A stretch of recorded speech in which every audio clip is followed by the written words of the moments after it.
Welcome to another episode of Zulf Talks Photography. Today we're going to be looking at action cameras for photography. So I've done quite a lot of investigation with action cameras. I've been lucky enough to review, well, should I say I've been lucky enough because I've been reviewing action cameras. They've not necessarily been the best and most expensive cameras, but I've been looking at cameras such as the Vibe 1080p action camera, the Goodman's action camera, which is another 1080p, and that's something to keep an eye on, because what will happen is if you buy the best action camera, like say a GoPro Hero, well, let's use a 7 as an example because it's quite easily obtainable at a good price at the moment. So a camera like that, you're looking at a £220 investment roughly at the moment. This is in April 2020. So that is designed to give you action shots, but a lot of people want something small, compact and easy they can carry around with them for their photography needs. So what would I suggest you do? Well, if you've got the money, actually, you know what, even if you've got the money, I wouldn't buy a GoPro. From my experience with them, it may be due to the fact that I had an older model. However, if something works, I carry on using it. My Goodman's action camera, I've had maybe 4 years now. I did quite a lot of videos on it to show what it can do, what it can't do. And I bought it at an actual cheaper price. It was like $14.99 in the UK from a B&M store, which is like a bargains home store that does electricals. And I only brought it because I looked at it. I thought, oh, you know what? That's a Good Friday deal. That might be an interesting thing to look at. At that point, I had 2 Canon DSLR cameras and I didn't need an action camera. But what I did, I went onto YouTube and did a quick search just to see what footage it can produce. So I did something like Goodman's action camera test footage. I searched that in YouTube. I didn't find anything. I didn't find an example of a video showing me what the content was like. So that was for video, and I did a photo search. I did photos from a Goodman's action camera. Nothing came up. So I thought, okay, there's quite a lot of unboxings here, but no one's actually made a video about it. So you know what I'll do? I'll get this camera to help people out. So if someone else is looking at it, let's see if it actually is good for photos. So I picked it up, took some photos with it, made some videos with it. And let me tell you straight away, you can't expect to get amazing photos with it. They are acceptable photos. Sometimes out of 20 photos, maybe 2 will be good, but that depends on what you're photographing and if you got the right angle and it looked nice. So that's something to think about in that scenario. But what you want to do is, when you're looking at the camera, make sure you've got capability to change the battery, because if you're out all day and you've got one battery, you want to be able to either charge it or swap it out quickly so you can carry on taking photos or making video. And that action camera also has a few additional options.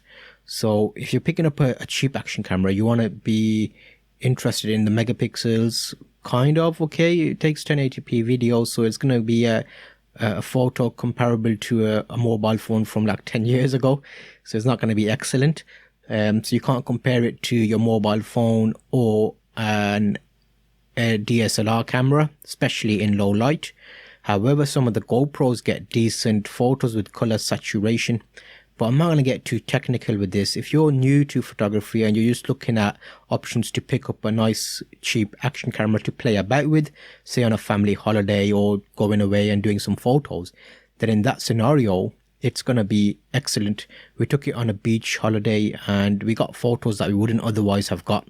So stuff like had it in a waterproof case and we were in the ocean having sand fights and throwing ourselves in water and all that stuff we wouldn't have got because we wouldn't have been brave enough to use our mobile phone in that scenario. So the question, and action cameras for photography, it can be done. You need to lower your expectations of the quality of photos if you're buying a cheap action camera.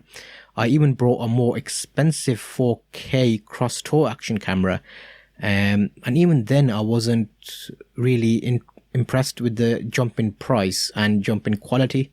So I thought to myself, I've paid an extra 40 quid here for a 4K action camera, which actually is a larger file size, but the quality itself wasn't anything better. It's just a larger image, but I didn't get that bang for my buck. So we want to get the most from our money especially if you're using it for hobbies and things like that. And if you're using it professionally, then actually you need more good results, because you're going to have clients having high expectations. So in that case, you may end up getting a DSLR with a waterproof case and using that because you want that optimum quality. So make sure to keep this in mind. But what I will say is, if you're taking a camera for photos, use your mobile phone. If you're going to an extreme case, take an action camera, take a couple of action cameras. You can get different shots with them. And another factor that I didn't really touch on is action cameras can actually give you some photos which are, let's say, time consuming. So say, for example, I had a comment on one of my videos about the action camera saying, actually, can you do nature photography with this? And I didn't really get the question. So I said, you could do, but in most scenarios in nature, things are going to be quite far away from you. And the action camera tends to be a wider angle of view. So maybe not. But then someone also commented, the same person, I think, on another camera, because I did a Goodman's action camera review and I also did a Vibe 1080p action camera review. So when they commented on the Vibe video, they asked the question a bit differently. They said, could I do nature time-lapse motion detection photos? And that made me think, actually, you know what? I did see that menu in the Vibe 1080p action camera, which is an action camera from Argos, but I didn't see it in my Goodman's action camera, because I kept banging on about the Goodman's being a wicked camera, excellent camera, but looking at the menus, I found that the Vibe action camera had some extra options which were very good. So the Vibe had things like motion detection. So you could set the camera down at a point, turn the motion detection feature on, and it will take a picture. It would record a video for about 20 seconds if anything in that frame moved. So that was quite good, because you could use that in the scenarios like a trap device in nature. So you could hang it up on a tree or tie it up to a tree, and if a wild animal passed it, they would actually take a photo. I said photo again, didn't I? They'll take a video clip of that scenario. So in that example, that was a good option. It also had in-camera time-lapse video, whereas in the Goodmans, you'd have to take loads of pictures and then stitch them together in some software. But in the Vibe 1080p action camera, you could actually do a time-lapse and it makes it an AVI file. So it's actually ready to drop into your software.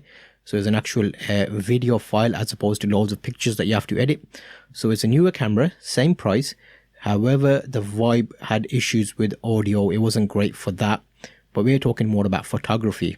So in that example, you'll get some interesting photos. And I would say you can use any camera for photo. You just need to be realistic with your expectations. Don't expect it to perform as well as your mobile phone, for starters anyway. And you'll be okay. So I'll wrap this up. I'll make sure to link you. No, I won't link you. You know what? Just have a look at the podcast. I've got enough videos. And if you want to search on it, just search Goodman's action camera on YouTube and you'll see the videos I've made and see if you are interested in photos with action cameras. And I'm hoping you found this useful. See you on the next podcast.